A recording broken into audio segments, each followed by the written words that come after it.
നമ്മളിന്നൊരു പുതിയ series start ചെയ്യുകയാണ്. അതായത് പ്ലാനിനെ പരിചയപ്പെടാം. നമ്മൾ കുറച്ച് ചെയ്തിരിക്കുന്ന വർക്കുകൾ കാണിച്ചിരുന്നതാണ്.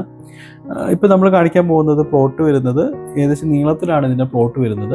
നമുക്ക് വീട് ഫേസ് ചെയ്തിരിക്കുന്നത് നോർത്തിലേക്കാണ്, വടക്കോട്ട് ഫേസ് ചെയ്തിട്ടാണ് വീട് ഡിസൈൻ ചെയ്തിരിക്കുന്നത്.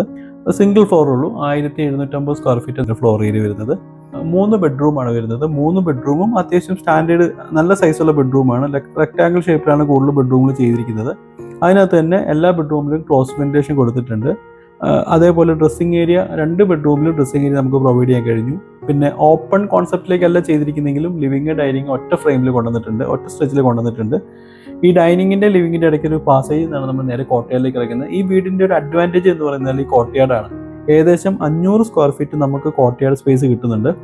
നമുക്ക് പ്ലാനിൽ നോക്കി അറിയാൻ പറ്റും. ഒരു എൽ ഷേപ്പിലൊരു മേസണറി വർക്കും അതിൻ്റെ മുകളിൽ വെർട്ടിക്കൽ ഗ്രില്ലും കൊടുത്തിട്ടാണ് ചെയ്തിരിക്കുന്നത്. പ്രൈവസിയും സേഫ്റ്റിക്കും വേണ്ടിയിട്ടാണ് വെർട്ടിക്കൽ ഗ്രില്ല് കൊടുത്തിരിക്കുന്നത്. ഈ കോർട്ട്യാർഡിൻ്റെ അഡ്വാൻറ്റേജ് എന്ന് പറഞ്ഞു കഴിഞ്ഞാൽ ഒരു ഫാമിലി ടൈമിൽ ഒരു ചെറിയൊരു ഇവൻറ്റുകൾ ആ കോർട്ട്യാർഡ് നടത്താനും അതേപോലെ കുട്ടികൾക്കൊക്കെ നമുക്ക് ഏത് സമയത്തും സേഫായിട്ട് ഇറങ്ങി കളിക്കാനും പറ്റുന്നൊരു കോർട്ട്യാർഡാണ് ഇവിടെ ഡിസൈൻ ചെയ്തിരിക്കുന്നത്.